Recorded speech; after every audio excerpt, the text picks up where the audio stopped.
Шульте кестесінің пайдасы.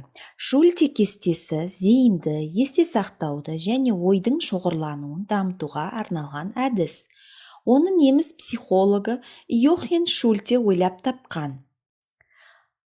Бұл кестенің мақсаты шаршыда бірден бастап орналасқан сандарды кезекпен тауып, саусақтармен көрсету болып табылады. Миды жаттықтыру сабақтарында көп қолданады. Тапсырманы орындап жатқанда бала толықтай назарын кестеге аударады. Осылай зейінін дамытады бала. Сонымен қатар перифериялық көру қабілетін жақсартады. Бірден бастап сандар саналады. Екі қолдың сұқ саусақтарымен кезекпен бірден бастап 9-ға дейінгі сандарды көрсетіп шығу керекпіз. Және тез жасауға тырысу керекпіз.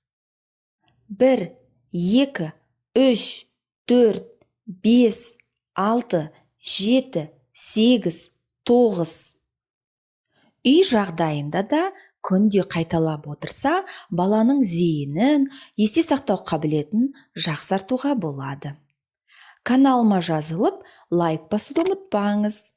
Келесі сабақта кездескенше қош сау болыңыздар.